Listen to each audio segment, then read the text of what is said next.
Maybe when the commercial tax reps are here, we'll put them at the back of the room, but On the map now. real people can be up. These are new documents, like the one that was earlier. Thank you very much. You're welcome.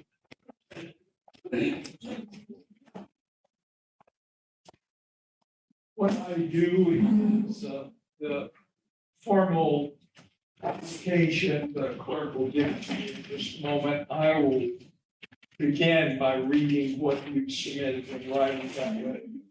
And then after we've done that, you may add anything such as this, or since we, as the board, only see these documents today, you're welcome to go through the stuff you sent in earlier, make sure we understand. All right, can I have a residential one? Thank you.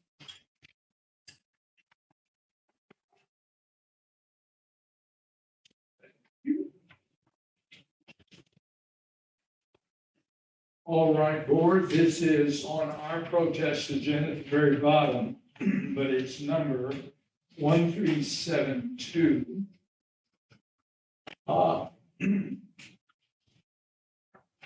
The property is located at 570 East Queen Street North. The assessor's previous value after the informal was listed as $447,500. She says in her appeal that she says a big part of the market value is based on location. The value assigned does not take into account the location of the property. The retail value of a house located in North Tulsa is not the same as one located elsewhere. During the informal hearing, it was stated that the house was 3 times bigger than the neighbors, and yet the taxes are more than 3 times as much. This is unfair. And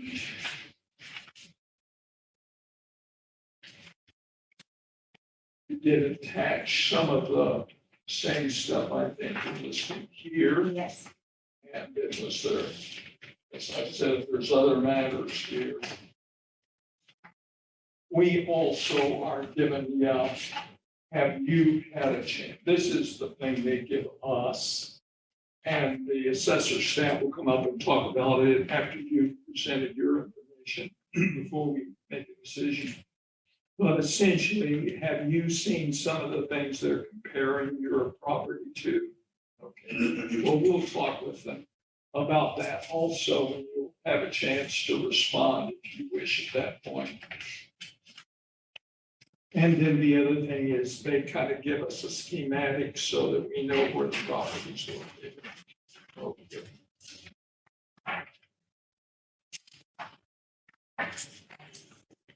All right, I think I read into the record your initial declaration that you think it's unfair because location does determine a lot of residential real estate value, and that they're not taking into account the fact that even though your house is very large and recently constructed, I see, that it is on the north side where you don't think comparable properties around you. Okay, please now, Ms. Brown, go ahead and say, add anything you wish. As I stated in my formal appeal, the tax amount exceeds the average amount of taxes in the area. An analysis of taxes paid in my area of North Tulsa, as seen in the first document and associated chart, shows that on average, my neighbors pay 89 cents per livable square feet, and yet I'm assessed at a rate of $1.60 per livable square feet. If you analyze the properties to the west of me, they are charged only 74 cents per livable square feet, and the neighbors to the northeast only pay 79 cents per livable square feet. Even the really big houses that are located within a mile of me that have lots more land are only pay an average of $101.33 per livable square feet. Why is my property being assessed with a tax bill that's almost twice the average of what other properties in my neighborhood have been assessed? I'm appealing to the board to reduce what I am assessed to the same rate of dollars per square foot that my neighbors pay, which is 89 cents per square feet. And that's the end. I attached a document that showed my immediate neighbors, the neighbors to the west, the neighbors to the northeast, and the comparable square feet, as I said in my opening statement, with the average taxes per square foot attached and then a chart as a second document.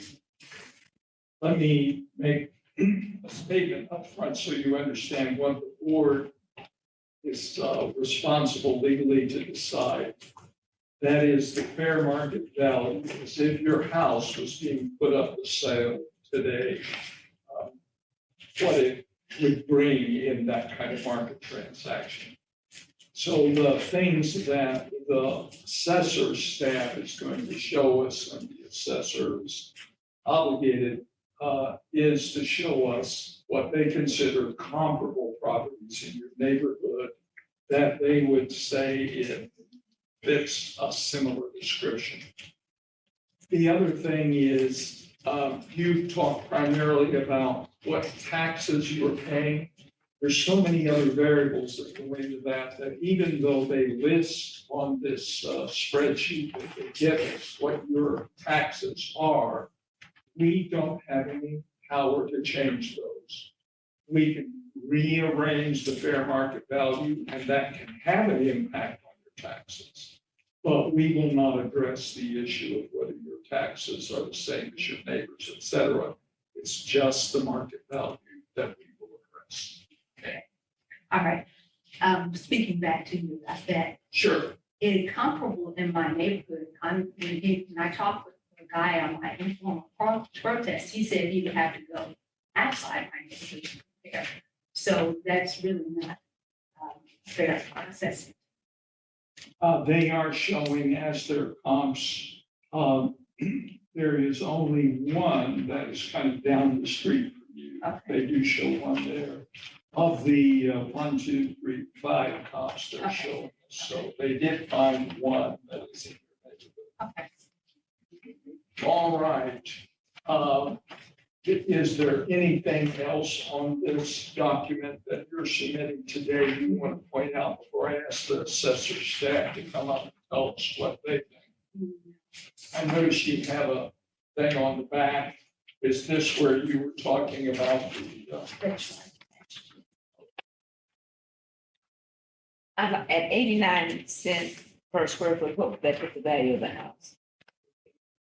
I'm just. Charles will have to do it. He's got how many square feet is that? 3916. 3916 times. You said 89 cents is the average she discovered in her workup. Talk. I just did the math, so I say Charles doing it, I say his number works. Okay, No offense. please identify yourself officially. I'm Don Kelly with the Tulsa County Assessor's Office, and at 89 cents a square foot, it comes out to roughly $250,000. So about 200,000 difference on that value. Okay. Do you want to just go ahead and speak to? Yeah. I did notice that it's a brand new Yeah. and that it was put on the roll there for in 2020 for the first time. Yes, sir. That previously it had only been done for a lot value. Yes, sir. Again, yeah, it's one of these houses that it's so much bigger than the other houses. It's right just under 4,000 square feet. Normal in the neighborhood's probably about 1,500, maybe 2,000 square feet. A little bit older houses. This is a brand new house. It was completed last year. And that's where we come up with the values. We've had a heck of a time trying to get comps because of the size, for one thing, and for the year built too. That's why Chuck had gone outside of the neighborhood to look for comps. We've got a neighborhood down here on North Denver that they're remodeling and all that kind of stuff. And those houses are a little bit closer in size, square footage wise. So it's, yeah, we've had a heck of a time with this one. The one that I see in the spreadsheet that you reference, it seems like it's what they call the second one. And that, I believe, is the one that is physically the closest to her actual location. That's the one at 541 Yeah. East Reading. And you have that one on currently for, I think, what you were kind of talking about, it's 190,000 is the fair market value or the price. I should Right, say. right. Yeah. So we're, like I say, we, at $114, it's kind of, it's high, but it's a brand new house. It's probably the most expensive house in the neighborhood by far. It's also probably the biggest by far, so. Ms. Brown, is this your home? Are you living there? Yes, Okay. And I take it you know about the homestead exemption and you applied for Yes. at least that. Okay. All right, those were the two main questions I had. So Charles, do you have a question you would like to ask based on what's in front of us right now? now I'm still matching some numbers here. Okay, Ruth, how about you? Is there any other questions? I suppose the only other thing, since it's such a new construction, et cetera, and in that sense is out of, well, there's the picture that shows Ms. Brown. That's what they have on your property in their official files. And then they give us that vertical shot and the blue, oops, they just covered it. But Oh, anyway, sorry. What's the appraisal of the house? What is it value? well, they appraised it at 44,47,500, but I don't agree that I could sell it for that amount. Oh, what I think what she meant was, did you have an appraisal done when you built it? No, well, I did, but I can't remember what it was. and the other question would be, Actually, is there a bank mortgage or loan on this? Have you ever, in other words, I think where Ruth was going was to try and say if you had a formal appraisal by somebody on what the real estate value would be worth to either a bank or to, no, okay. What was the cost to build the house? 425. $40,000. Okay, 420. okay. I'm sorry, 423. Oh, just rounding up. Yeah. Yeah, it's 2020.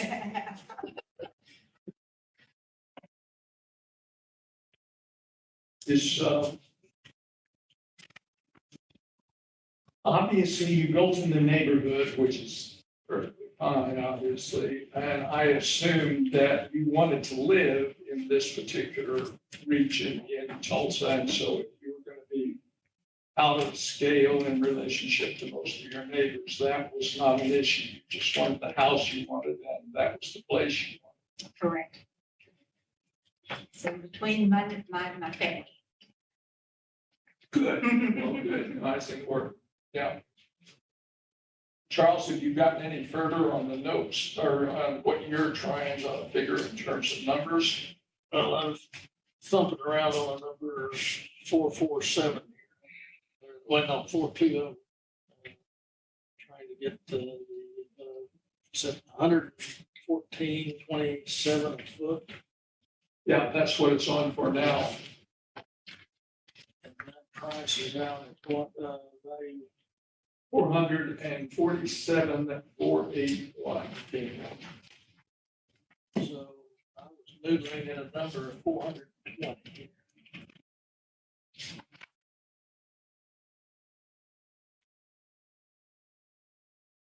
Put it at 107.25 a foot. I'll tell you what my issue is, and then we'll see what two of you think on this. She wants to be there because of her family, et cetera. But it seems to me she has raised the appropriate question. She wanted to build a house this way in that place. But I'm not so sure that if we're deciding a fair market value, as difficult as that is with new construction, I think she's right to raise the question of location. I'm not sure she'd have a chance to recover even her construction costs for that location. But what do the other two of you think about that question of, since we're supposedly in the market business, not in the construction business here. Tromping around in the unknown. Yeah, well, I think you're right. But what do you think, Ruth? Are we, Well, I know that in the past, you set the fair market value when you build the house. That's what you put in it, that's what you value the house at. I would be willing to go with the 423. Well, that's what he came up with. well, no, he came up with even less than what you indicated. So I would. I mean, her construction costs, that's what Construction you were cost, you said thinking. it's 423. Charles, Charles is saying 420, well, close. I would go with Charles. see, I'm the other way. And I'm the outlier here, there's no question from what the both of you said now, but I would substantially reduce that. I'm not going to go anywhere what looks like what she would like to have, but I would take at least 100,000 off of what they've done and put it down around the 350. And then we'll figure out what that is per square foot. But I don't think she'd have a shot at recovering more than that in that location, even at beautiful new construction, et cetera. That's just my opinion, though, and it's worth what it is when I say it. That would put you at 89, 37 foot, which would put right in the middle of the comparables. Well, and it's the one that they give us the closest to her is at 68. So yeah, I'm moving in that direction because there's nothing in the immediate area. They had Don has said, they had to go way out of the area to find genuinely comparable constructed houses. Okay, I will do this. I will move that we adjust the fair market value to 350,000 even. Is there support for my motion? If not, please give me another number that you think is more reasonable. I'll second the motion. All right, I have a second. Charles, I'm going to give you a chance to protest and try to persuade us, but it looks like we're moving in that direction. Are you going to Yeah. hold out some way? Yeah, you're gonna steamroll me here. Yeah, I'm going to steamroll you, Charles. I had two numbers. I had 400,000, I had 350. Well, then you're right with us. I have moved, it has been seconded, we'll vote as the roll is called for, adjusting to 350,000 as the fair market value on this property. Dr. Ketchum, Yes. Mr. Van Willen, Yes. Ms. Gaines, Yes. I think it was difficult for Charles, but we got there. You're welcome. What they do is they will do the paperwork and send you formal documents in the mail. But it will be- Thank you. Thank you. Thank you for your time.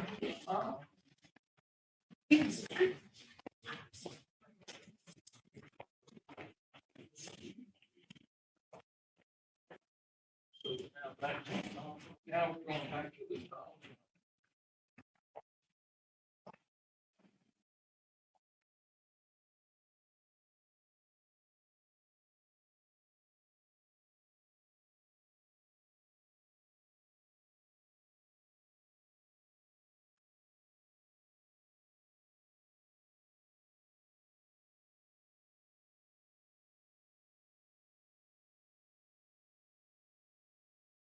Whoever sits in this chair, be careful for all the cords on the floor. That's what I was trying to tell you.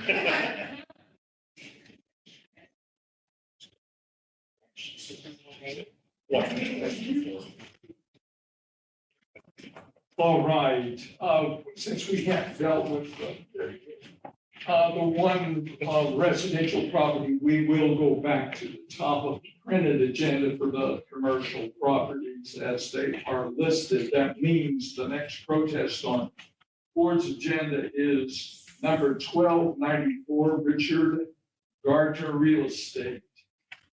Is there a representative here for that? I just Okay. got, I know, I got here, there's one of these, it is, I've got the file. Yeah. I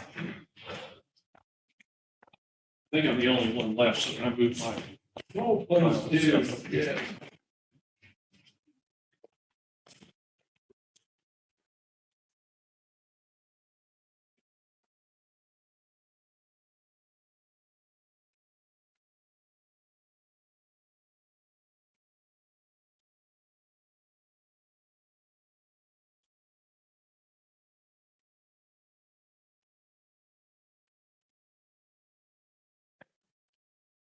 Just for the tape, identify who you are.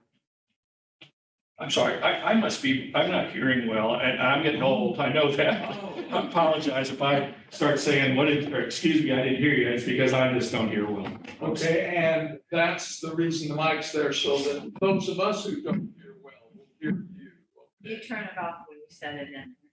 Oh, yeah, just leave it laying on the table and we're fine.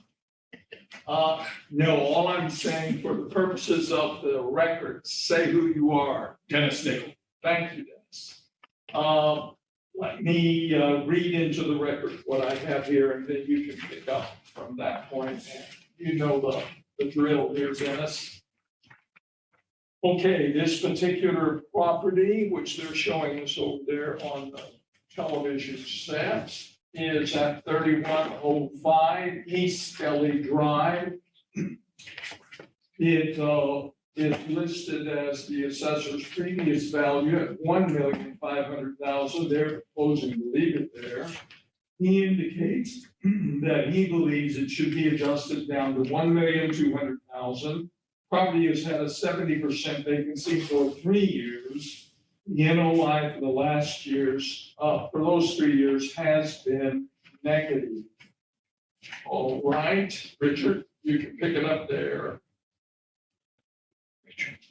Oh, Go, I'm Dennis. There we go. Who are we talking about? Dan? Sorry, Dennis. Okay, now I had emailed all my information to the board, so do you have my information that I've emailed? We have these documents, but as usual, we don't see it until right now, so. They do have them? Okay. I have sent it to all board members. Okay. Well, we don't get it before we come I to the sent it. meeting. Yes. I didn't get it. I'm I got sending an it. agenda. Okay, I'm sorry. She's undoubtedly right. I did. So, Did our other two board members receive? did you guys get the it? packet? And And it was on the same email. yes, there we go. Okay, in any case, go through, pointing to the things that you think are the most important for the board to consider in terms of your appeal on this property. Yes, the property, as you mentioned, the property is currently valued at $1,500,000.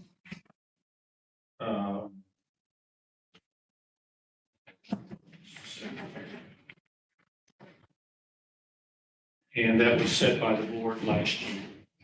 The property continues to have 70% vacancy, and its net operating income is, what is this, last year was $72,000, over $72,000. And the year before that was $82,000, so it is in negative numbers. When your properties get to be this vacant, they are very distressed, and what someone will pay for it becomes pretty much subjective. But I think one of the things that came up on properties such as this is that when you have that much vacancy. In this particular case, it's 37,151 square feet of vacancy. The landlord, even if they do lease the space, are going to have to spend to upgrade with tenant improvements. I have here an email from the property manager indicating that the cost of tenant improvements could be as much as $18 a square foot. And I can give this to you. And that would indicate the cost to the landlord of in excess of $660,000 just to update the tenant improvements. I think the $18 is probably high. And I use $12 is what I would consider a very conservative number. And that's over $440,000 that the landlord would have to spend to just get tenants in the building. And if somebody's going to buy this building when it's this vacant, they're going to have to take into consideration, if they want to lease it, they're going to have to spend this much more money just to get people in the building. Because they're going to have to repaint, recarpet, reconfigure walls, hallways, whatever there needs to be done in that building. So that's a huge expense. And for the current owner, she's just burned. And of course, the current owner's in negative numbers. So it's not like he's going to be able to spend money to do this. He's going to have to borrow money. If he gets tenants, he's going to have to borrow money in some shape, form, or fashion just to finish it out to get people in there. What has happened? I mean, I'm familiar with that strip. What's caused these vacancies? That used to be kind of good territory. At one time, it's aged. I mean, these are older buildings now. They're not, 1975 vintage. I mean, we're talking 50 years. Between Harvard. It's on Skelly Drive, Yeah. west of Harvard. Okay. But these are older buildings now, and they clearly they're distressed. They're needing to be updated. There's going to be, if you do find tenants, you're going to have to spend money to get them in. That's what this is. Is there an anchor in there or all anchored? Looking at the tenant roster, these are all basically small tenants. There are no, looking at them here, I don't think there's anybody, I think typically, you may get an accountant, you may get all, little tenants. They're not going to, the largest one here, there's one 3,000 square feet, 2,000 square feet, 1,000 square feet, 675 square feet, 791 square feet, 1,200, 1,100. These are all small tenants. They're not going to be big time tenants. These are not AAA tenants, and it's not a AAA building. It's an older, it's a distressed building. Are the leases that he currently has, Dennis, are they long-term leases really going forward? Well, let's see, on the tenant roster, which would seem that some of them are probably look like they're in month to month. Some of them go, it looks like a lot of them are month to month. If that column's blank, they're month to month. Pardon me? If that column's blank, they're probably not. Well, the blank ones, yeah, but also the other ones will show they've expired. Yeah. They're month to month, right? So that also lends to a problem for them. They're just, they could have people leave most any time. One lease dates that are currently on there, there's the lease dates that are currently on, about half of them are 21 and 20. So you're right, they're getting up to the end of the leases.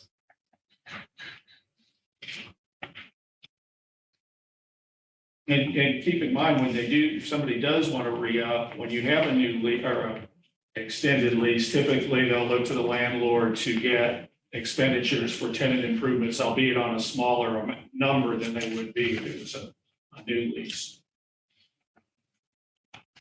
Since it came before the board last year, Dennis, and we essentially struggled with it again and said, it's flat, but we gotta leave it flat because of the, we can't keep changing the tax rule on this. What is there really different that this board should not just sustain what we've been doing with it? Because I noticed that's been the response. Well, I think whenever you see a property, every year a property continues in a downward spiral, the value goes down. It's not going up. It's not going to be staying the same. It's going to be going down. They're not spending money on this property to fix it up. They can't afford to. They're not getting any money in to fix it up. So it's going to be going down. It's not going to be staying the same. That's the nature of the continuing vacancy and the continuing distressed nature. Is there any other peculiar thing about this year? Otherwise, I want to let the assessor staff have their shot, and then we'll make a decision. And when you say Any other new information that is something strange that? I don't think there's been anything different than the continuing saga that we've had. That's what yes, I understand what you're saying. Doesn't sound good, you're right. All right, let's have the assessor staff who's handling this particular appeal come and explain why you think we should sustain it.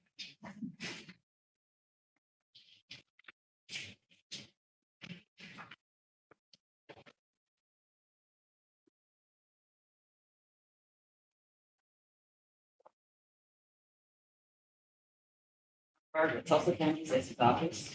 Say it again. I am Bird Bailey, the Tulsa County Assessor's Office. Okay. Pull the speaker over a little bit. I mean the microphone. There we go. Thank you. The subject property is in 1995 built office building on Scully Drive, just west of Harvard, as already mentioned. It's listed for sale on CoStar currently for $1.8 million.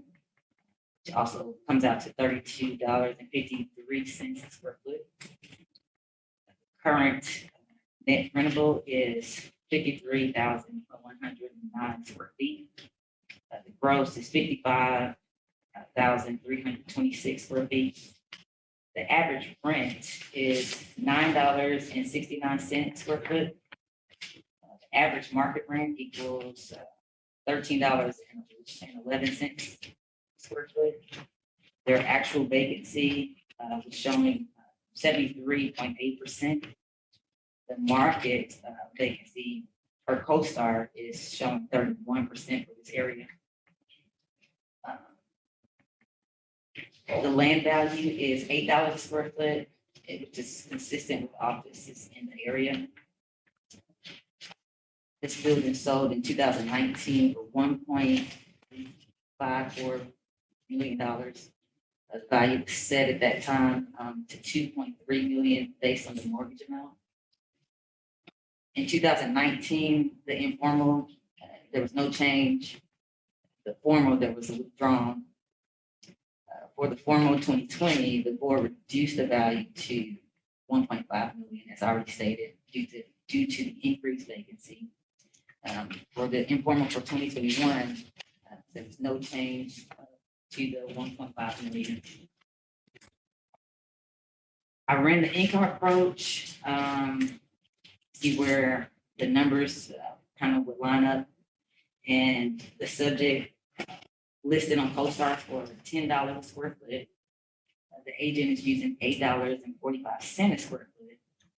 And the average rent, again, is $9.69 a square foot. So for my performer, I use $10 a square foot. The subject vacancy. Did you do a full-blown pro forma P&L statement? Yes, Does that show them making money? it did. With the big, I used what the market is per CoStar at $10 a square foot. It's the next page over. I'm sorry, on page 2, you'll see it. Yeah. I'm in the green, my performance. Whoops. That looks like the one wait a minute, I got one more. Oh, there you go. That's it. Yeah. So the subject property again is 73.8% vacant, which is much higher than what the market is showing at 31%. The agent uses 70%. My performer, I stuck with the market at 31%. Agent expenses included taxes. And my performer, you'll see that I took out taxes, which is showing the difference.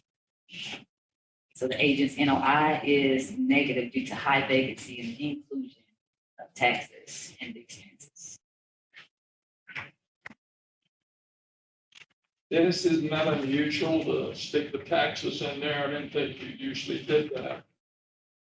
Well, you can put them you can put the taxes in the expenses, or you can put them in the cap rate, whichever. I've had people in the assessor's office do both ways, so, I try to match what they do, but it's a guessing game, because I don't know which way they're going. So for me, I took the taxes out and then I raised the cap value. CoStar shows it at somewhere between a 9.3 and 9.5, and I stuck it to a 10. Cap rate to 10%. Right. Excluding the taxes. So my value I came up with was $2,214,791, which is coming out to $41.70 per foot. On the last page, page 3, have some comps that are showing all in this area. 4815 South Harvard, 56, 06 South Lewis, 2727 East 21st Street. And these are right either down the street or down the street and around the corner. And we're right on the money. We're actually very lower, much lower due to the deduction last year. So my value conclusion is $2,214,800 or $41.70. So you think we should raise it? I just came up with my conclusion. It's I would either like to see it sustained or something.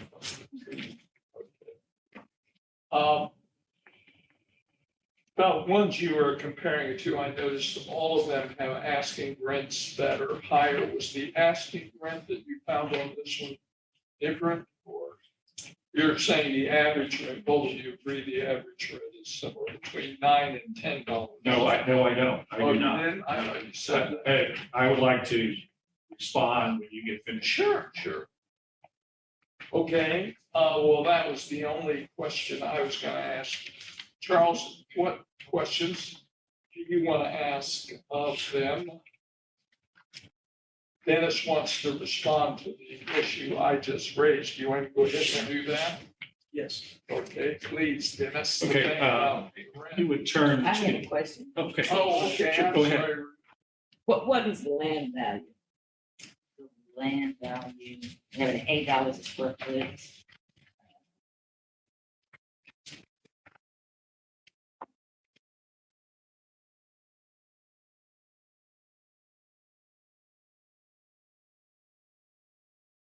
Is it showing on the screen here? I can't see it, but Her workup shows $8 a square foot. It's at the very bottom of her front. I want page a first. total amount. Yes, I can't see it. I think it's. I think it's 1,052,300.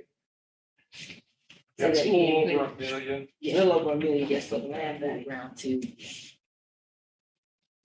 That's my question. Okay.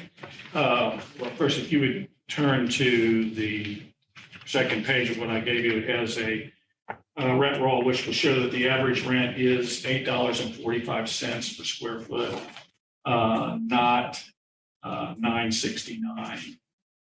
So I don't know where that number came from. So that's that affects as far as pro forma, and that's almost, it's like over $80,000 of rent that is affected by that change. So our actual rent, average rent is $8.45. Second part is the vacancy is a dramatic effect on rent.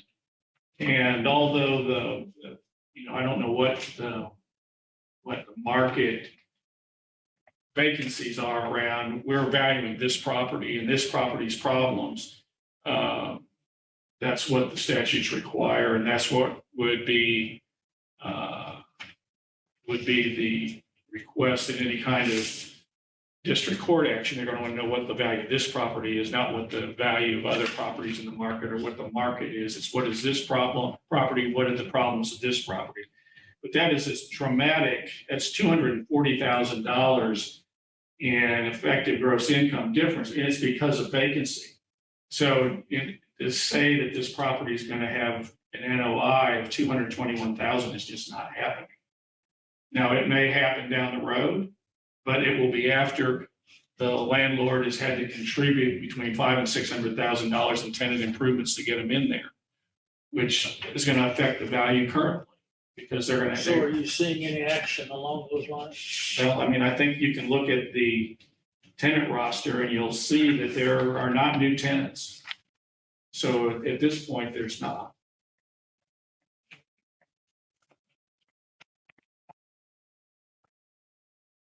I mean, if you want to prognosticate what's going to happen with buildings like this, I mean, anything can happen, but I mean, to me, there's two things. One is somebody's going to come in and tear it down and build something else there that'll be worthwhile, which is kind of to your question when you talk about land value. The land probably is worth more than what the property's worth with the building on it. Or somebody's going to come in and is going to spend a whole bunch of money on this building to redo it, remodel it, and make it a nice building, a building that's going to be rentable in the marketplace, as the assessor describes when they're talking about the market. This property isn't an average for the market, it's a distressed property. So there's going to have to be something changed to make this property of any value. And you have seen, I think you're aware, there have been properties torn down along this area to put up something new. So this isn't, I mean, it's not that I'm not making something up. I mean, it's happened. Now, and that's not to say somebody couldn't come in and spend a bunch of money trying to fix this property. But I mean, that's the choices. And either of those choices show that the property is really probably not worth more than the land value. As I understand in your statement, the income statement though between 19 and 20, you went down a little bit more, that is your. Well, I mean, some of that can be timing of payments and expenses. So, I mean, to me, the difference between 123,000 in revenue or 193 in 2005 in expenses could be the timing of payments. And in a building like this, when it's so distressed, a lot of times the owners don't have the money and they may, how they make payments. Sure. It's not like, you pay your utility bill and it's automatically deducted from your bank account, it's a little different. So I would consider those being basically the same, Dr. Ketchum. That's the way I responded to it, but just wanted to make sure. Okay, Ruth, did you have other questions that you wanted to At this ask? point, I do not. Okay.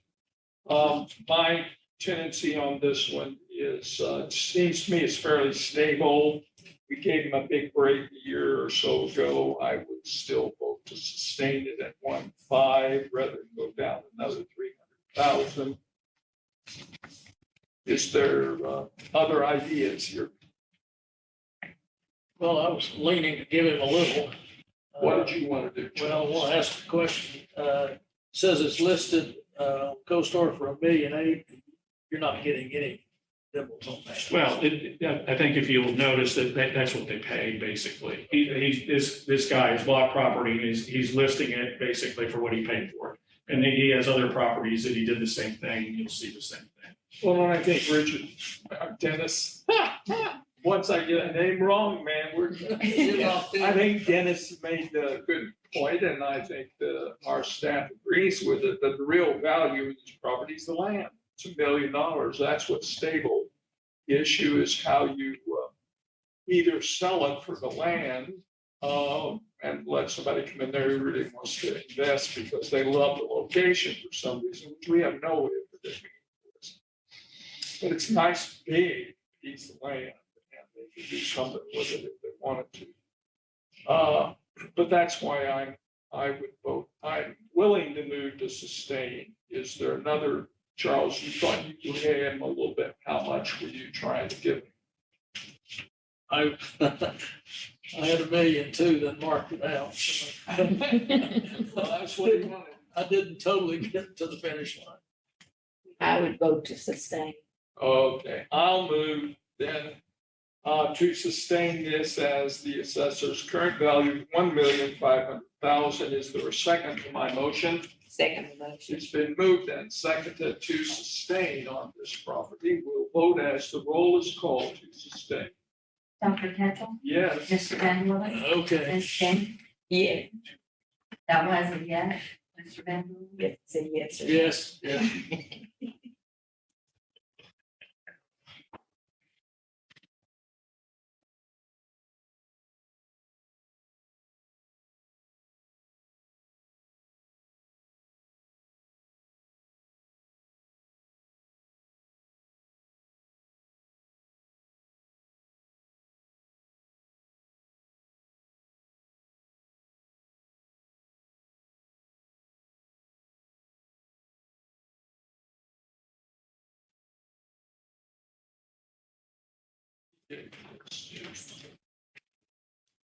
All right, the next item on our agenda is 1295.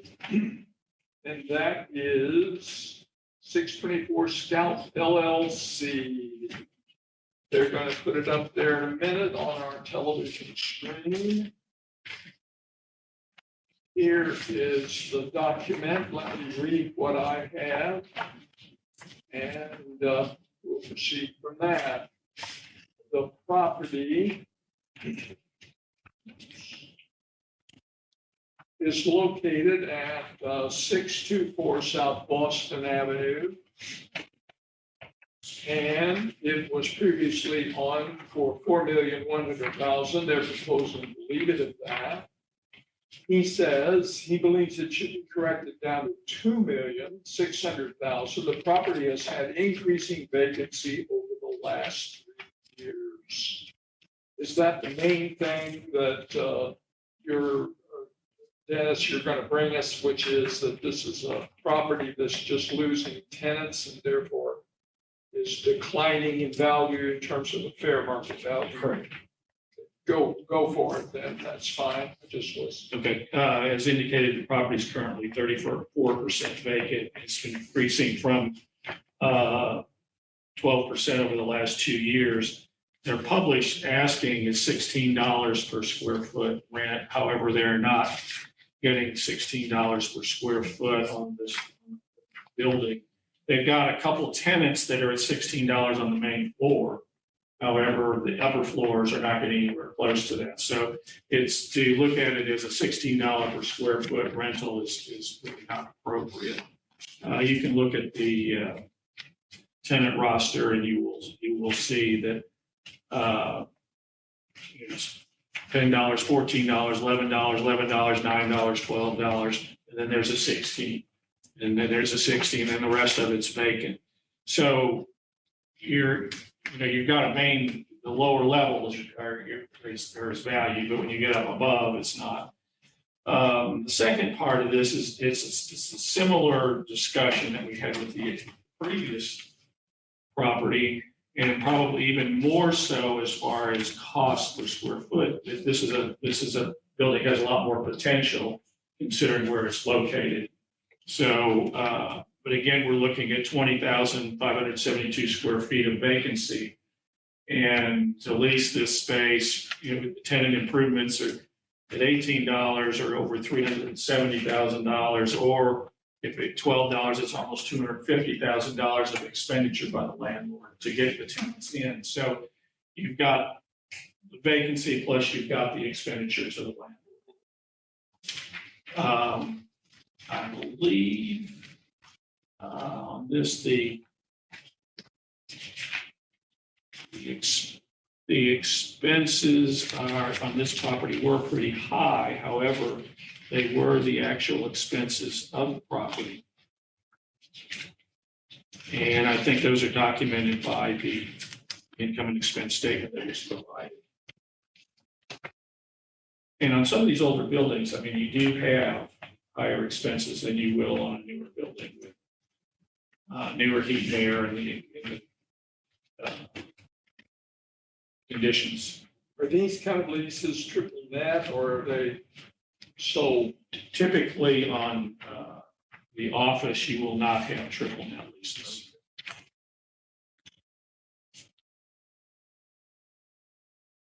There may be some, there may be some things that they will pitch in for, but it's not a triple net by any stretch.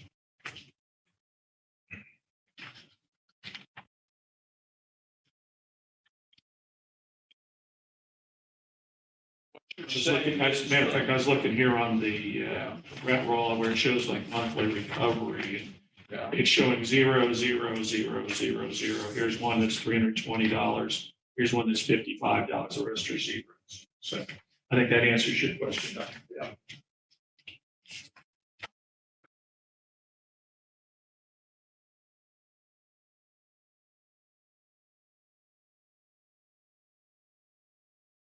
And did you talk about what, have they been trying to sell it and do they list it somewhere? I think the assessor had something on that said it was listed for sale for $6.9 million. That's, I don't know how you can come up with that number. I mean, clearly, if this property is rehabilitated and, you start making it, doing a lot to it, you could potentially make it worth a lot of money. But at this point, I don't see how you can support that number in anything They're gonna give them a they chance. provided. It was built in 1925. Obviously, it's been updated some internally, but it's an old one.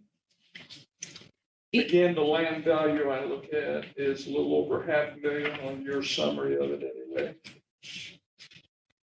I would think it'd be worth more than that where it is, but we'll see what the assessor. It's not a real large piece of land. I mean, the land is not a large, it's just No, its location it's is. a footprint type. Okay, anything else that other members of the board want to ask? I've got a question here. It says indicated that the published asking for rent is 16 per square foot with actual rent much lower. So how do you advertise 16 a square foot? And then when you get in there, you say, well, I'll give you a little less. Or Well, I mean, I think it's like when somebody's buying a house, if you're asking 100,000 for it, people typically don't go in and offer 100,000. And that's what this is. I mean, they may ask 16, but they're not getting 16, except on that first floor.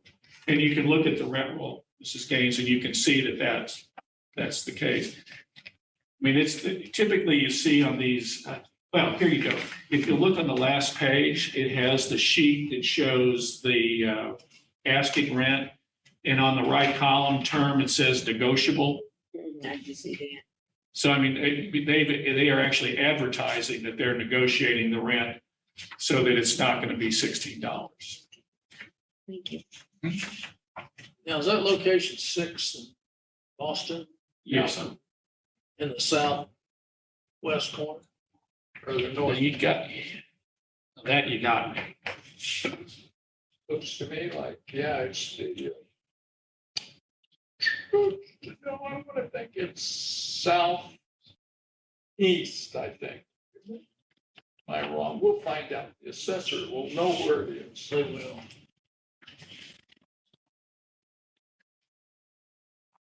There's the vertical.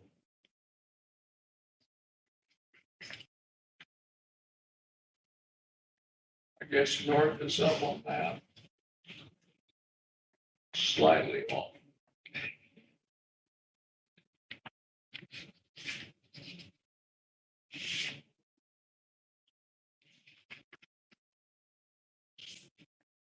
Other questions before we ask the assessor to come up? I guess we're ready, please. Jeremy Watson, Tulsa County Assessor. Yes. And while I hand these out, to address your question, so due north is up on Yeah, this. okay. So as you're coming off the Broken Arrow and headed down 7th Street, it's going to be on your right.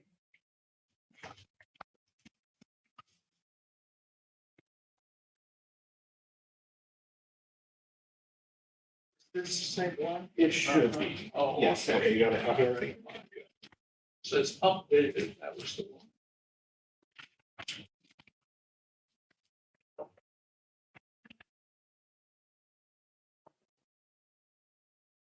Please present what you see as why that we should sustain this at 4,100,000. Sure. Like we discussed, this building was built in 1925. It's currently on the roll at 4.1 million. That was established in the tax year of 2019, based on a sale in December of 2018. That was an arm's length sale for $4.1 million. I started analyzing this using an income approach. A few of the things different than what the representative put on his income approach. We have the net rentable a little different. We're 56,000. The advertised rent for these buildings for this is $16 to $17. I went ahead and used $16. And as discussed, when you look at the rent roll, yeah, you've got $10 rents, you got $14 rents, you got $16 rents. There can be all sorts of reasons for why there are a lot of different rents, and not just because they walked in and that's what they negotiate. These could be 15-year-old leases. Yeah. That when they took them out, that was the going rent. And that's what you'll find in these buildings with lots and lots of tenants. You're not going to get the exact same lease amount for every tenant in. But when I'm doing a performance type income approach, I'm going to use what they're asking, and I use the lower end of what they're asking to establish a value on this. I used a 15% vacancy, which anywhere from 10 to 15 is what you would find in this class of building. I just went ahead and used the higher end of it. This particular building has an additional amount of income of $45,000 that comes from selling parking spaces. I use the actual expenses as reported, less taxes. So this $376,690 does not include taxes. And that is a higher percentage than you would normally find in this Class B or 3-star type office building. But again, it is an older building. It was built in 1925, and so you expect that they're going to have different challenges than a building built in 2005. And so seeing higher expenses, not out of the ordinary. And I used the same cap rate that the representative used at 9%. And I came up with a value of 4.776 million change. That is higher than the 4.1 it's currently on at. And so that's one point of data I looked at. Here's an income approach. This is where I came up with. And so then I moved on and looked at the market.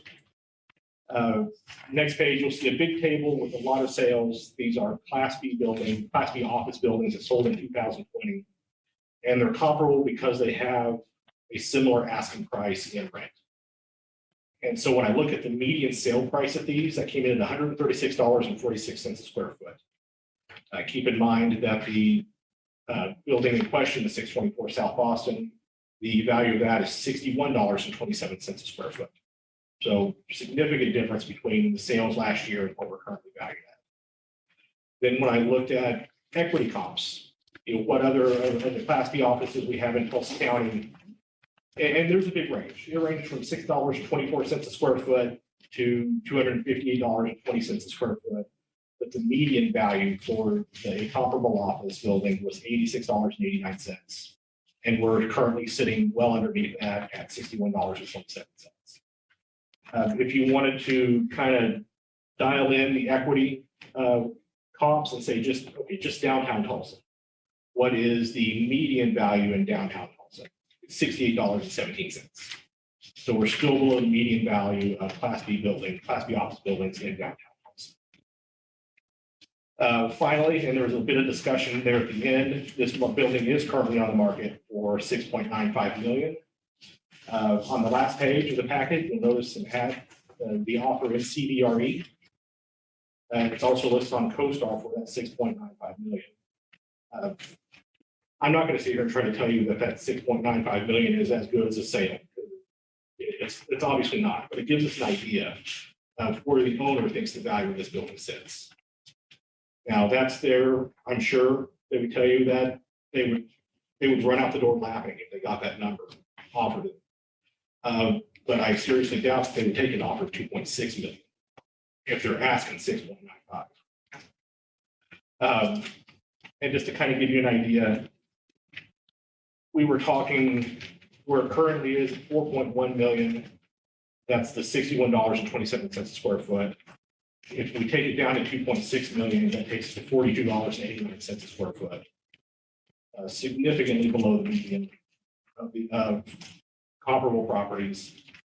And this is it's in a very good location. It's a historic building. Lobby is gorgeous if you've been inside it. It's not seen some of the distressing qualities at other offices in Tulsa. So when I look at the income approach, I look at the market sales, the equity comps, I look where it is offered for sale. That's why I'm asking you to sustain it at 4.1 million. What about his presentation that essentially their vacancy is below what would sustain a fair market value? Vacancies change. The vacancy roll that he's looking at was a snapshot as of December 1st, 2021. I couldn't tell you what it is today. I don't know what it's going to be 6 months from now. It changes. That's why when we talk about value of buildings like this, we not only talk about where they are sitting at exactly this moment, but as an investment, what kind of potential does it have? Sure. And this building has a ton of potential. And not even just talking about it only has potential if you gut every single floor and redo it all. It's got potential as it sits. And you said you had a difference when it came to square feet. Is that? Yes, he's at 60,622 square feet.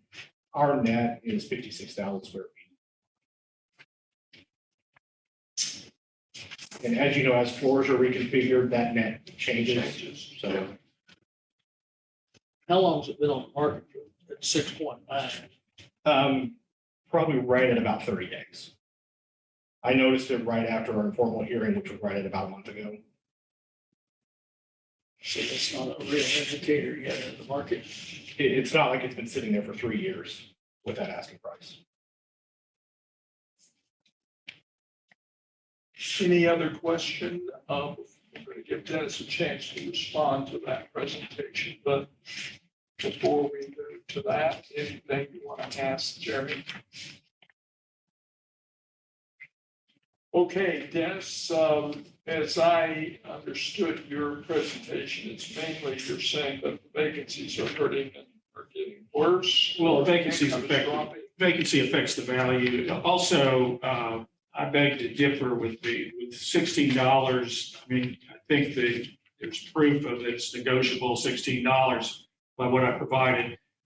And when you put on there negotiable, you're not going to get $16. Secondly, there's a reason why there's a whole lot of tenants on here that have, and he's correct, they have older leases, but when your lease comes up, at least when my lease came up, my landlord comes in and starts talking to me about, are we going to renew your lease at a higher rate? They don't just let you on there, bargain basement rate forever. That's kind of not how landlords don't work that way. They come in and say, I want to raise your rate, I want to raise your rent.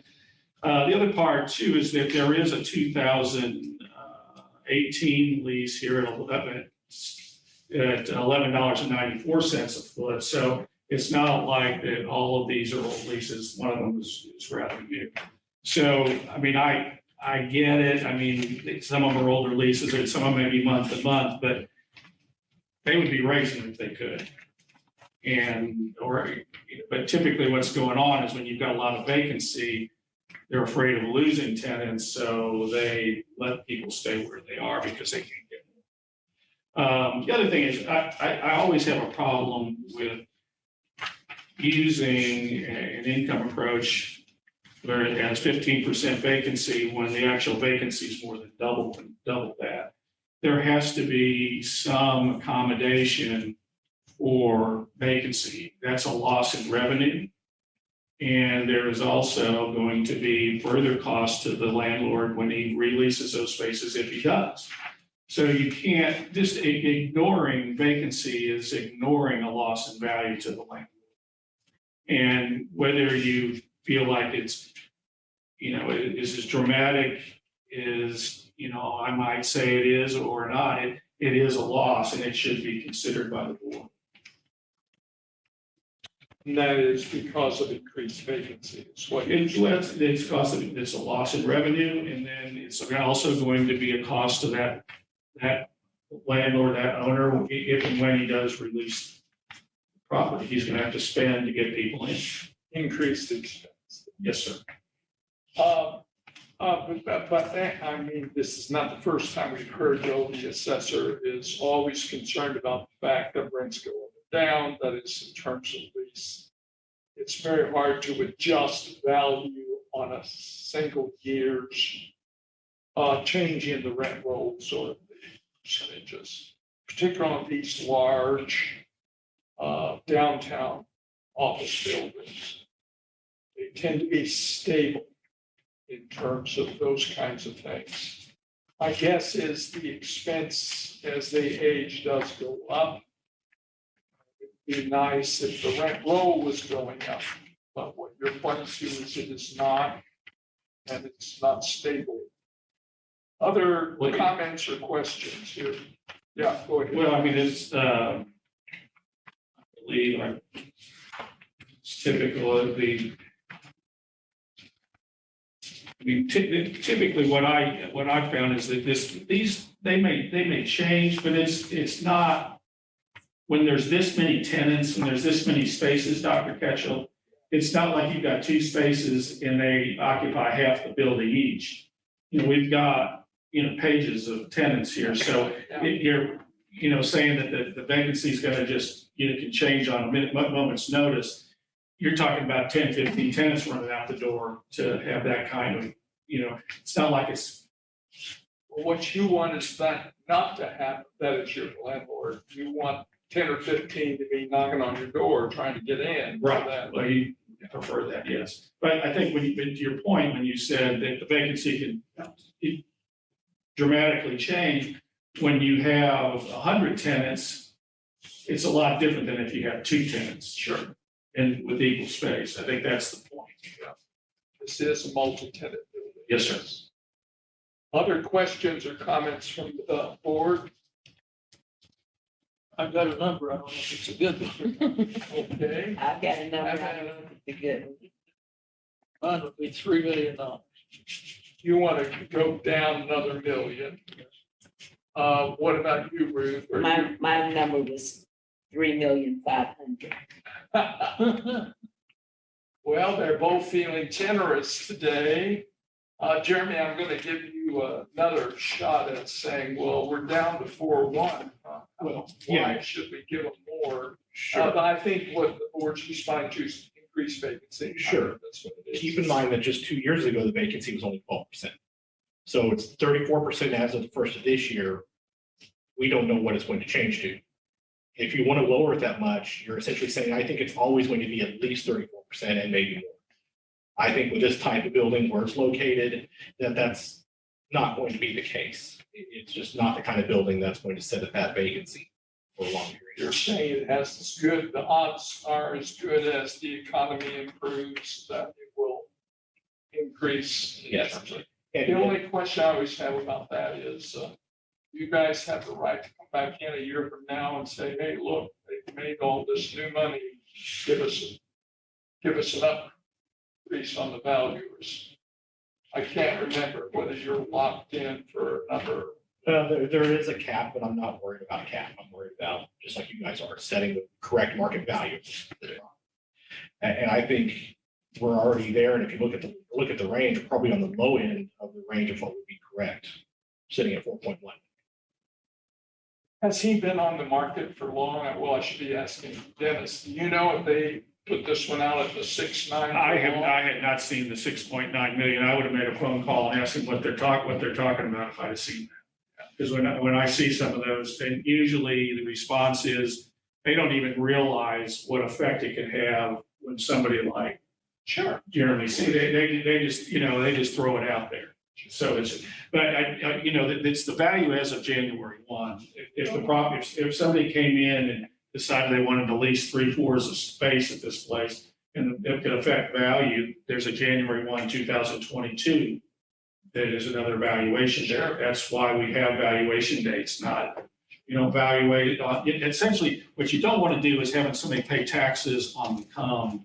That value may be there 5 years from now or whatever. They got to pay taxes now out of what they're getting, and it is not a lot. Jeremy, though, what about that? You said you knew it had been listed at least 30 days. When you looked at it, do you know if it went back further than that? When I was doing the initial, workup on it, leading up to the informal and right after the informal, when I had to turn in my paperwork right after the hearing, I did not notice it on sale. But then a week or so later, I look at it again and notice the sale. So it may be a recent attempt. I believe it is. Okay. And I would say, those are the kind of things that would really be nice if the assessor would communicate to us. I've seen this, what do you make of this?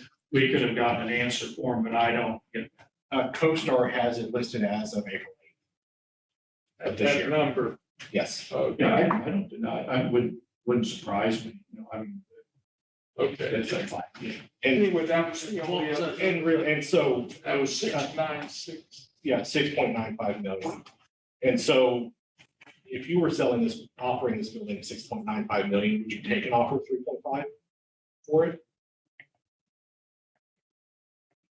Me? That is a question that you can answer to yourself. Of course, of course. I must admit, I was still leaning to sustain. You guys seemingly are a little more impressed by the loss of rental revenue than I am in these kind of big office downtown buildings. I think if you turn around, as the economy turns around downtown. But you guys still, what, you want to argue for that 3.5 and to persuade him to come up? Don't argue that, discuss. Okay, discuss it. What do you think? I'm still thinking three. Well, it's just, here's I'm just doing number, I know that. It's at 4.1 right now. You guys come down a whole million. We're dropping it by 25% value from where we think it was a year ago. That just seems like a lot to me. Now, if you come down 500,000, that's a little more, just thinking number, that's a little more reasonable to me. But as I said, my inclination is to sustain, and I'll put that motion on.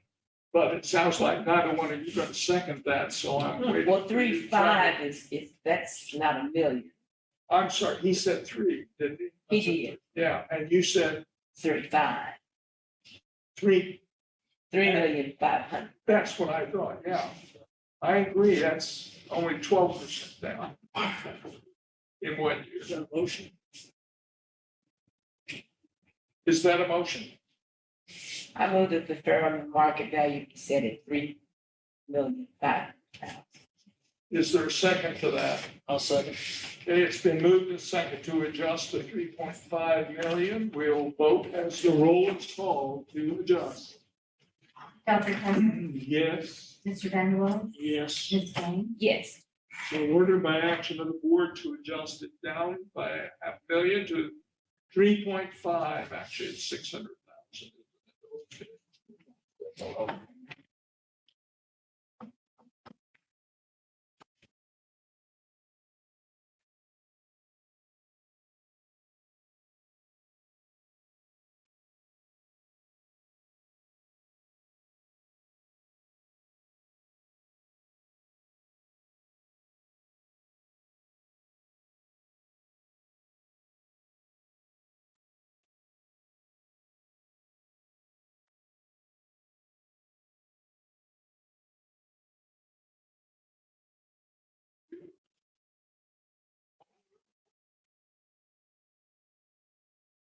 Clerk.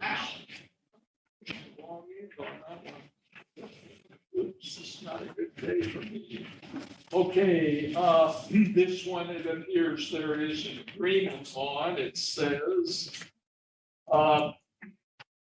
this is protest number 1296. It is located at 4717 South Yale. The previous value was 1,732,500. They were proposing to leave it there. He was appealing for his client to lower it to 1 million because the hotel had significant loss of income in 2020. If the tax, the assessor staff who has an agreement come forward and explain to the board what appears to be an agreement. It's just I had this morning, I know you there. Hi, Tessia Davis, Tulsa County Assessor's Office. Mr. Nickel and I spoke last week, I think, and we decided to settle on the value of 1,390,000 even for this account. All right, 1,390,000 by agreement. Mr. Nickel, is that true also? That's your impression? That is correct. Okay, I shall move that we as a board accept that agreement of 1,390,000. Is there a second to my motion? Second. It's been moved and second to accept this agreement. We'll vote as the roll is called. Dr. Ketchel, Mr. Van Will, Yes. Ms. Gaines. Yes. Yes, this is the fair market value by agreement.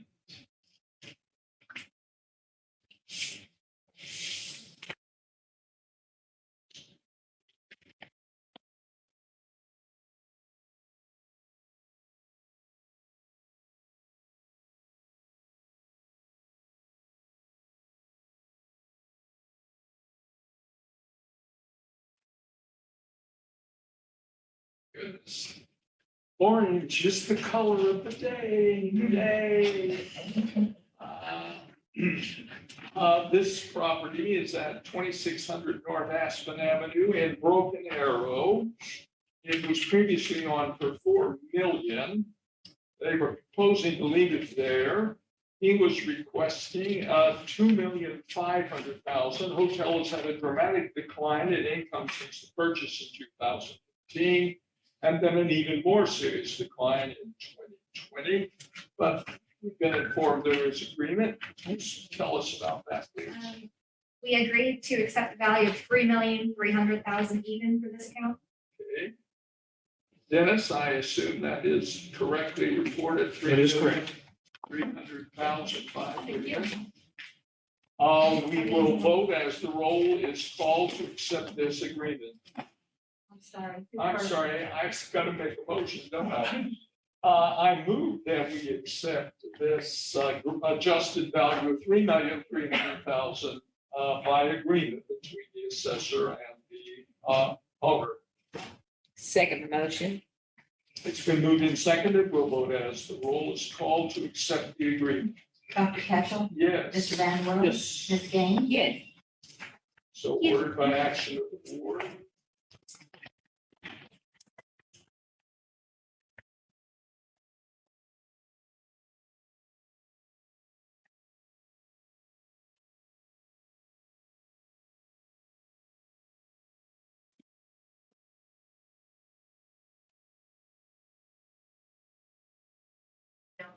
Oh, no worries. Good grief. Here we go. Okay, now this one is Tulsa portfolio. I notice I have 2 listed here on that one. Are they similar properties or, I mean, is it one economic unit we're dealing with here, Dennis? Or, okay. Thank you. This is Tulsa Portfolio Oklahoma Realty, and they have protest number 1298 and protest number 1299. The property is located at 108 30 45th, and it was previously on this parcel at 3,713,300. He says he believes it should be corrected to 10 million. $800,000 for the two parcels based on an MAI appraisal. Now, let me look at this here. I see I have attached the appraisal report. And the total of the 10,116,800. I'm just trying to think of how to handle that in terms of the record. Let me see what I've got written here. Myself.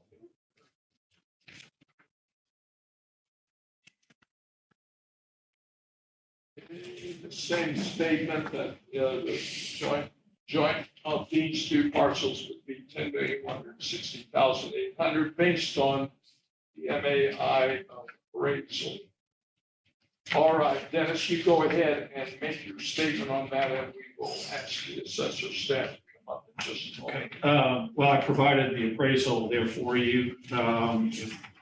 This date of value is December 31st, 2020, so it's right at the assessment date. Value conclusion was $10,800,000. The appraiser went through the different approaches to value and made a determination of value of the $10,800,000. That was, we reconciled those different approaches to the $10,800,000. So I think that's pretty much where we're. So we're going to have to hear them out on why the MIA appraisal is not adequate for these two. I think you'd prefer you say MAI, not MIA. Oh, did I? Well, maybe. So there's roughly about $3 million here that we're talking about as a difference over the two different appraisals. Okay. Obviously, this is a thorough and full-scale professional appraisal, which the board accepts as such. We're going to hear the assessor out of why it did not persuade them fully. But is there anything else about the appraisal that's special, different, unique, that you want us to particularly notice, Dennis? I don't think there's anything that's really unique. I mean, I did one thing I think that is important to take note that I've mentioned to the board and then to the assessor many times is that he makes a $1 million adjustment due to lease up costs and rent loss and things like that. So he made an adjustment to his numbers based on that, which is something that I've done historically that everybody seems to frown upon. And here we got a guy that is more professional than I am, and guess what he did? Makes that adjustment. And so I think it's important for the board to recognize that that kind of an adjustment is appropriate and it's done. Yeah, I don't think, we've certainly noticed that in some of our decisions, even today. I think that first one it was based on. But the argument is going to always be there, the if-and business about rentals, the changes, the fact that they change, so can change so rapidly. Anyway, enough philosophy. Who is the assessor? Yes, please come forward. And identify yourself again for the record so the tape knows who's talking. I'm Bert Bailey with Tulsa County Assessor's Office. Do you have? Let's see, did you give us something that I didn't see? Anything I have. Is this what you're talking about? No, I didn't think so. This must be what came with the appeal itself. Is that it? The other documents, these documents? That and anything that was turned in prior to this. Okay. Dennis, is this a part of your guys' Yes, presentation? Bert had requested additional rent roll and income statement, which I I'll just give it to the board. Yeah, and so I attached, what I gave her, I attached there for you. Okay. This one was different, so we'll just leave it there until if we need it. Now, here's what Earl has given us, Charles or something. So, hold on a minute. Okay.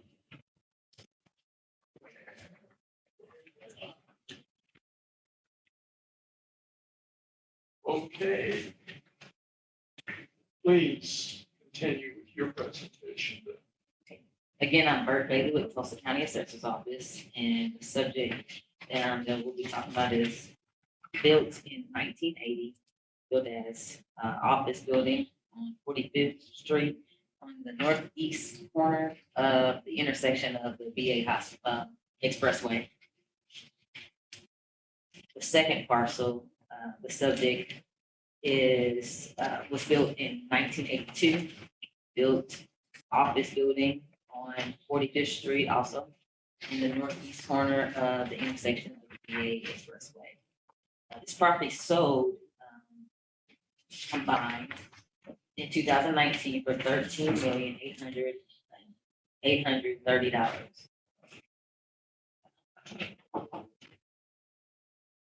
The net rentable is 180,845 square feet. The gross square feet is $195,535. The average rent comes out to $14.11 per square foot. The average market rent was $14.46 square foot. Per the paperwork given, their actual vacancy was 29%. The market shows per CoStar 18%. The land value for this area is $3. I'm sorry, the land value for the property for our subject is $3 a square foot, which is consistent with the offices in the area.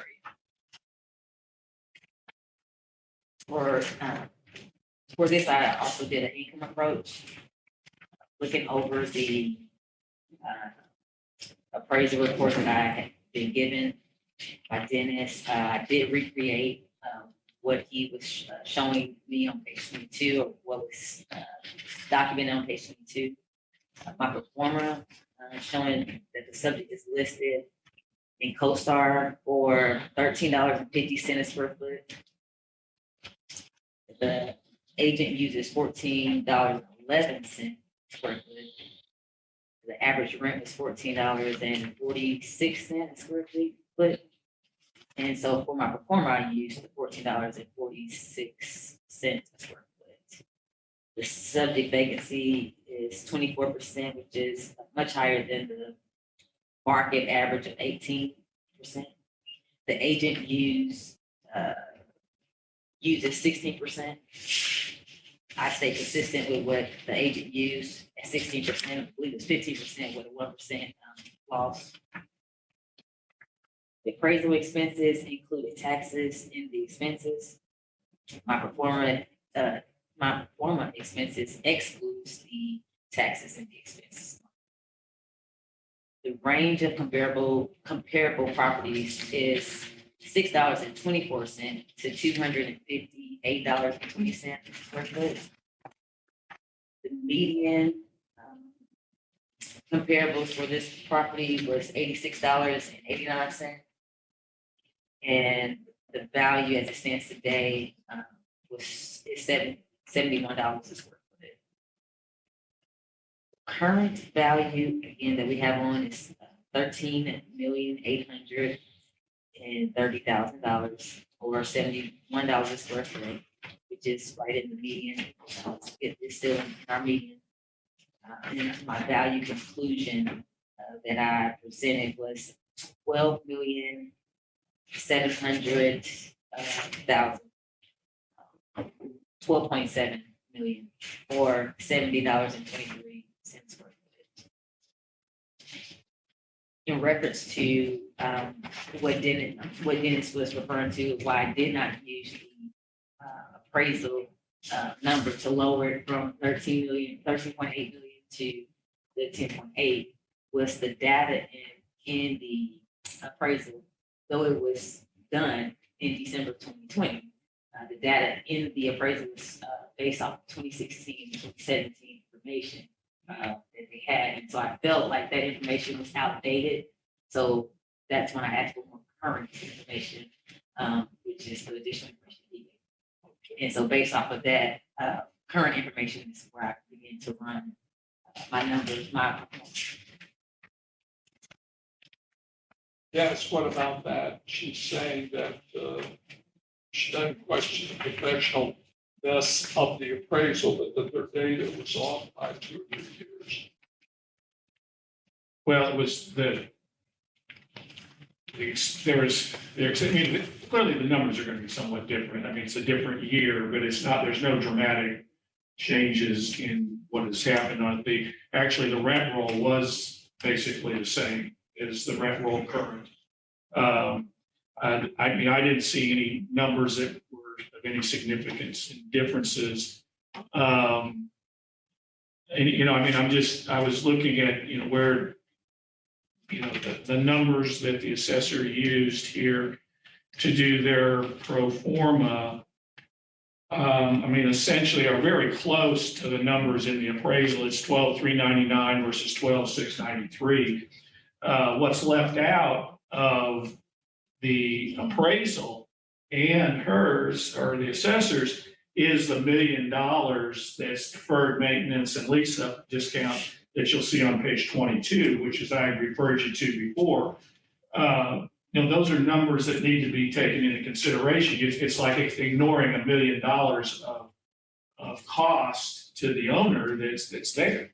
I mean, it's $1 million they don't have. They're going to have deferred maintenance and they've got lease up costs. So you can't take part of it and ignore the rest of it. I mean, that number, those lease up costs and maintenance are things that they do not like to consider in the assessor's office. And it's definitely affects value. And in a big building, it's a big number. What would you say to that? Yeah, the Avalorum, where we does not teach for that for the state. So that's why I excluded it. Why does it say on the green sheet that this is partially exempt? There may be a tenant in there that's a charitable tenant or a religious tenant. That tenant is no longer there. Oh, okay. All right, so it sounds like what you're saying, Dennis, and what she is agreeing is they do not treat as reasonable data for them to take into their appraisal the $1 million of deferred maintenance. She said they didn't teach it. That doesn't mean it's not right. Just because they don't teach it doesn't mean it's not absolutely. This guy's an MAI appraisal. The guy's had many, many years of training and experience. For him to put something in there that's inappropriate would be contra to his, just like you're a CPA and you take your board, you follow the rules, and there's no doubt that is an appropriate discount. Charles, when you're a CPA and you're also sometimes an auditor, is there a different sensibility as opposed to a professional appraiser and a tax appraiser? Well, depends on what transpired during the year. All I'm saying is that different professional goals come out of different professional. But you still have your rules that you're to follow. Oh, absolutely. And that's the point I'm making. This guy has rules he has to uphold, otherwise he'll lose his accreditations. Yeah. Just like you would. We start with a number. Then is it right? Is it wrong? Yes, Out on and off. if I may say so. So do we. We have rules that we have to follow as well. And so by the Avalorum, so that we're fair across the board, that's not included. That is correct. That's why we're called the Equalization Board. Okay, but it still is an argument over that. She's saying we, in our rules, don't take account of that. You're saying that, hey, I would like to see those rules, because I think this is something that's just not right. If they're trying to tell their appraisers that deferred maintenance doesn't affect value and lease-up costs don't affect value, they are dead wrong. Well, and I think the board has had varied experience on that. We've certainly heard this in our appeals, and I think sometimes we've been more sympathetic to the idea that we need to deal with those as actual costs. That must be part of our consideration in evaluating. Other question, I'm sorry, go ahead. Before you finish up, before he takes out that, before he takes out the million, the appraiser itself comes up to 12.4 million. And Yeah. mine was not too far off of that, and so that's why I tried to, Keep in mind, he reconciled the different approaches to value to arrive at his 10.8 million. He did not just use his income approach. So Yes, that is the other part of this equation. those comps are not in Oklahoma. One comp was in Oklahoma, the rest were in Arkansas, and Missouri. So that's again why a lot of some of the paperwork, I mean, the data that he given is was not, I was not able to use. Understood, and as you pointed out, it's from 16, 17. That's a few years back. Other questions from the board or comments? Tell me again, the partial exempt. The partial, there was a college in their university, now Black Hawk is in their, They're gone. they're gone. Their lease came up in February, and Black Hawk is in there as of May of this year, so. So I didn't exclude, even though they are a large part of their rental, they already have someone, Black Hawk. When I went to do a site visit, they were already doing construction, and per the lease that updated rental, he gave me, Black Hawk is listed in there for about the same square footage as the university. They just won't be exempt. The university was exempt.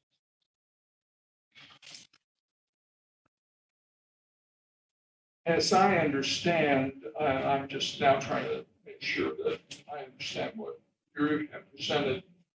Your total number for the two parcels is this recommendation of the 12.7, Yes, sir. because that's somewhat different than the paperwork in front of us. That was the reason I wanted to make sure that we were talking about your recent recommendation, not what's in the formal document. Other board members have questions or comments before we try to wrestle this one to the ground. The 12.7 would be the two Yes. property, 3.7, 10.1. and that's bringing it down from 13,800,000. Yes, 31. it's about $1 million down. And yes, both of their recommendations and the appraisal were always talking about the two parcels.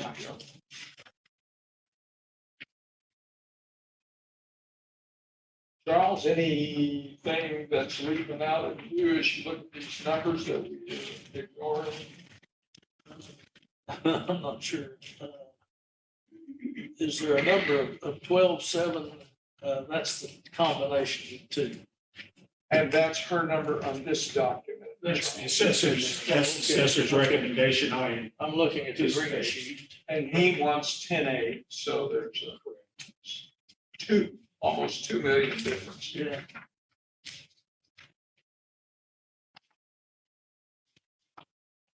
Well, I've come up with a number, and again, I'm just horsebacking this somewhat, but I'm willing to go down a little bit, but not very much. I was just going to come down to the 12 million even For the two parcels. for both parcels. And they will divide them up.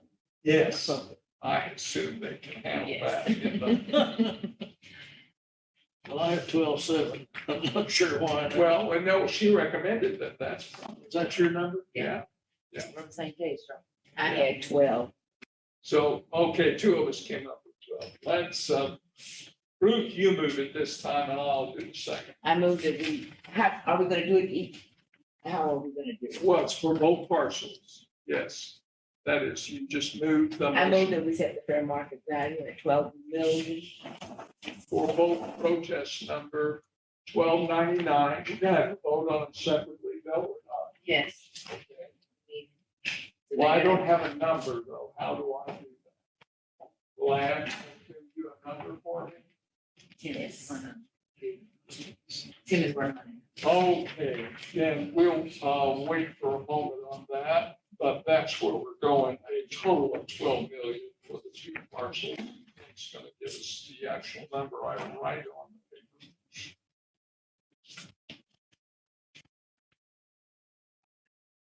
Ms. Gaines, you just have the motion on the floor. If you want to change that. Okay, I'm Tim Graff, Tulsa County Assessor's Office. If you guys go to 12 million, as the two parcels sit right now, the smaller one is 27% and the larger one is 73% of overall value. So I broke the 12 million down that way. And the smaller parcel, which is the first one on your agenda, comes out to 3,240,000. Okay, 3,240,000. Do you wish to move that? I move that we set the value at the 3 million. Second. It's been moved and seconded that we set protest number 1298, adjusted value to 3,240,000 based on the recommendation of the numbers from the assessors worked up. We'll vote as the roll is called. Dr. Ketchum, Yes. Mr. Vanwell, Yes. Ms. Gaines, Yes, Yes. This is the fair market value as adjusted. Okay, the second number, please. Okay, for the larger parcel, your protest number 1299, that number is 8,760,000. 8,760,000. Is there a motion to adjust to that? Second. Did I make? I move. Or- you I moved move that it. we set the value at 8,700,000. Second. And it was seconded by Charles.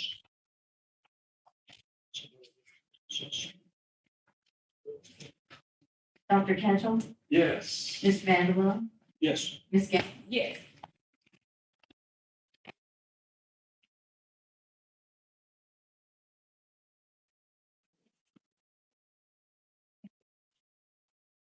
It was not.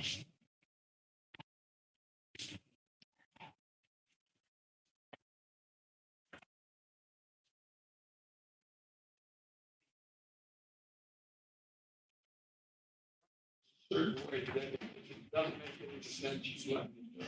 Okay.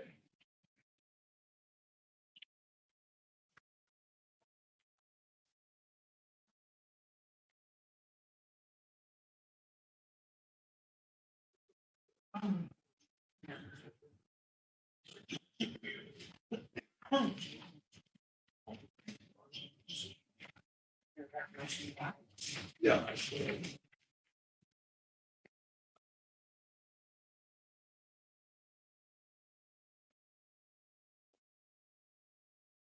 Do you have actual numbers? Here it is. Okay, I believe that's it. Oh, here we got some numbers. I think that is the same. Yes. Okay. Here's something else. Sort it out. We have now moved to protest item number 1,300, Richard Gardner, Richard C. Gardner Real Estate. It is another commercial property.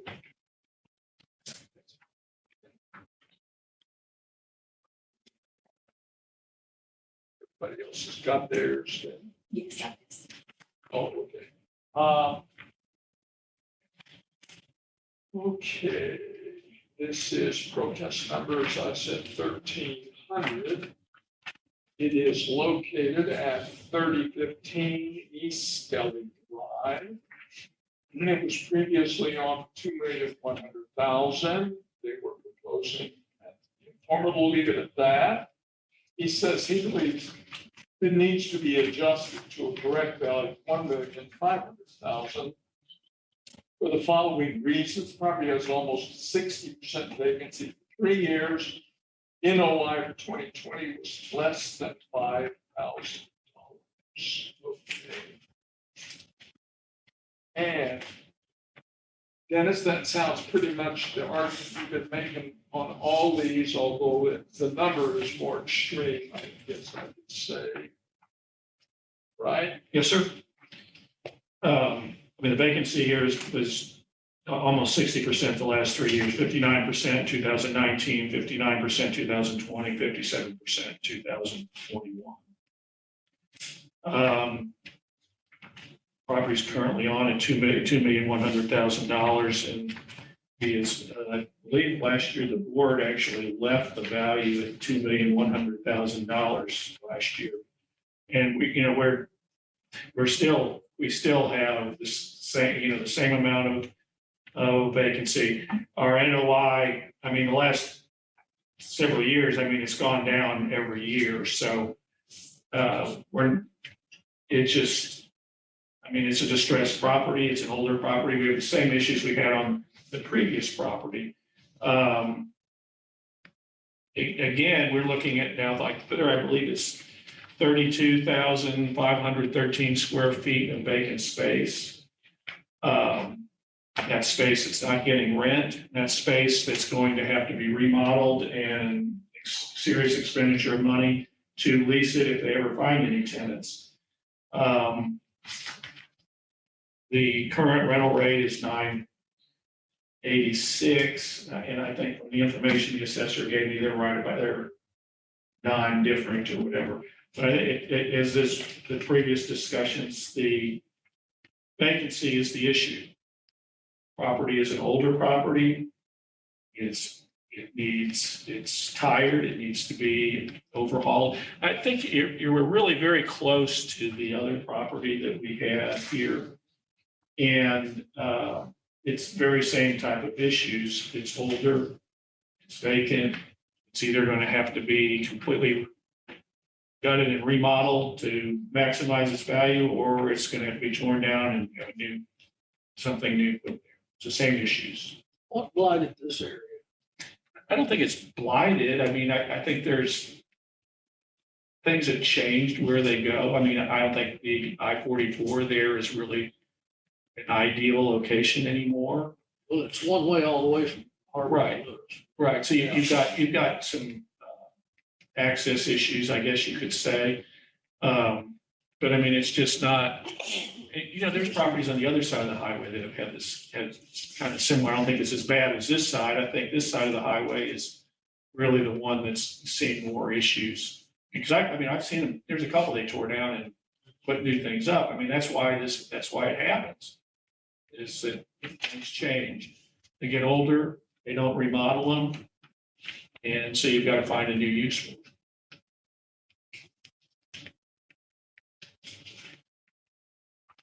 Did you say anything about how long leases have been in there? Are they fairly stable, or that is, they reduced obviously, but?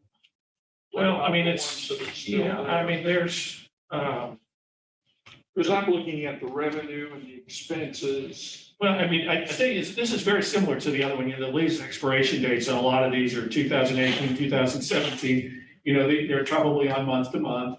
There's a whole ton of spaces here. I don't know how many in total number, but I didn't add them up. I mean, there's a whole bunch of little bitty suites. They're just very. I understand, but I'm just looking at even your presentation. It seems very stable. It doesn't seem different from last year's, what I'm saying. Or Well, stable, I mean, bad. Stable when you're this much, and stable when you're this much in vacancy it's worse. Yeah. I mean, it needs to be, The land addressed. value hasn't changed, things like that are the underlying value here. But I mean, I think even the assessor has, acknowledged that the property value needs to be reduced. And it's just a matter of how much it goes. And, in our discussions, as I said, I mean, it's going to cost us between $300,000 to $400,000 and $500,000 just to try and finish out the space to get them in there. So, I mean, we've got issues. No, I understand, and they seem to be trying to recognize that. So why don't we go ahead and let Bailey present, because she is trying to adjust downward for you. Okay, please. Bert Bailey with Tulsa County Assessor's Office. The subject is a 1972 built office building on Philly Drive, west of Harvard Avenue. It's currently listed on CoStar for $2.3 million, or $36.10 per foot. The net rentable is 57,258 square feet. The gross square feet is 63,502. The average rent is $9.86 a square foot. The average market rent is $13.11 a square foot. Let me interrupt there. Yes. How wide is that market area, $13? What goes into that versus 986 on? I guess the 986 is the rent for the property. Yeah, what's for the property? That's the And the average. $13 a foot, how wide do you have to go? Is it nearby? Is it all Yeah, in these that were right on corridor? top of each other per CoStar. They're right on top of each other, right in that same area. And it even went as high as, if we saw as low as $12, or sorry, as well, as low as $10 and as high as 13, $15 in that area, but the average is $13. The vacancy, the actual vacancy, for the subject is 56.8%. The market vacancy is 31% CoStar. The land value in this area is $8 a square foot, consistent with the offices in the area. This property sold in 2014 for $2.375 million. The value was set for $2.598,900. In the informal 2019, this was reduced to by 20% down to $2,072,000. The informal and the formal for 2020, there was no change from the 2.1 million. That was 2.1 million, not changed in 2020. Informal for 2021, there was no change. I did an income approach for the subject. The subject is listed on CoStar for $10 a square foot for rent. The agent uses 9.86 a square foot. The average rent is $9.86 a square foot. My performer uses $10 a square foot, which is again reflective of CoStar. Subject vacancy is 56.8%, which is much higher than the market average of 31%. The agent uses 57%. Performer uses 31%. Agent's expenses include taxes. My performer excludes the taxes and expenses. Agent's NOI is low due to the fact that that the agent's adding property taxes into the expenses. I did have some sales comparable properties.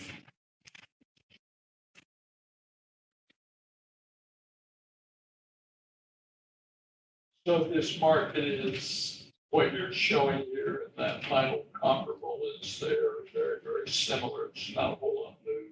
Yeah, not a lot. And so the value change for each year, in 2015, Yeah. it decreased 20%. 2019, it decreased 20%.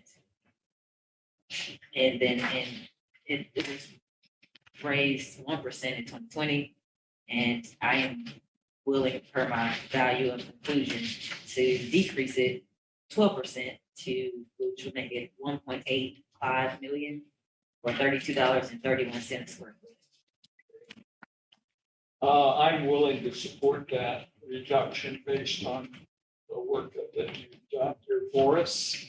I move that we set the value conclusion at $1,850,000. Is there a second to my motion to reduce? Second, It's been moved and seconded. We'll vote to change the value as the roll is called. Dr. Ketchum, Yes, Mr. Vanderwiller, yes. Ms. Gaines, Yes. so ordered by action of the board.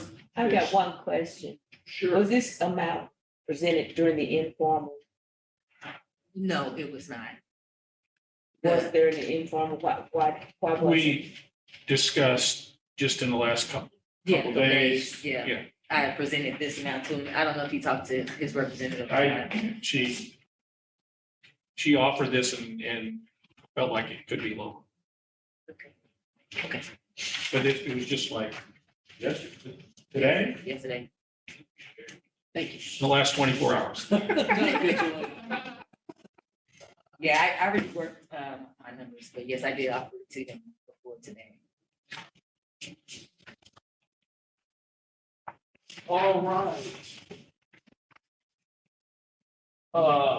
Let's see. Stuff.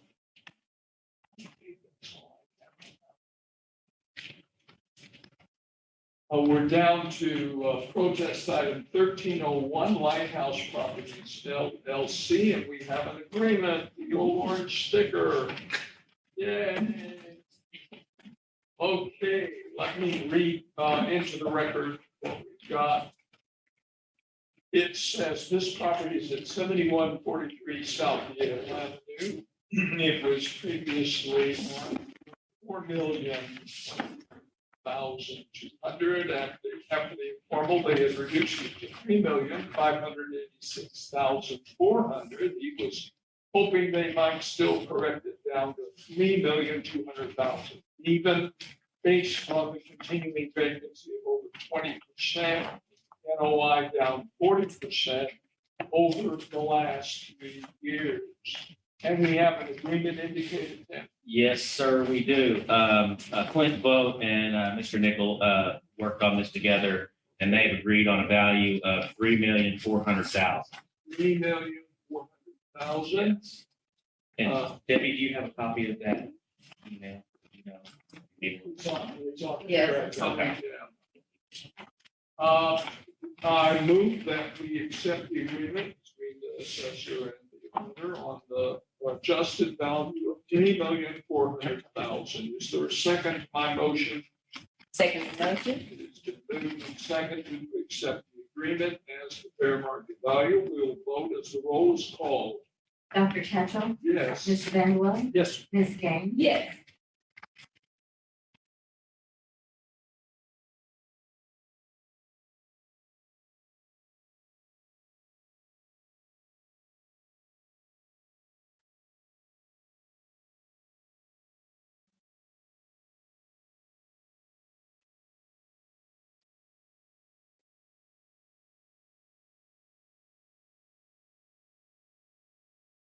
I think that completes our agenda. I was not realizing we'd already dealt with the last one, of course, the residential. Is there a motion to adjourn? I move that we adjourn. Second, it's been moved and seconded. We'll vote to adjourn as the roll is called. Dr. Tetchell, Yes. Ms. Van Wellen, Ms. Gang. Yes. So ordered by action of the board, we are adjourned. Well, Dennis,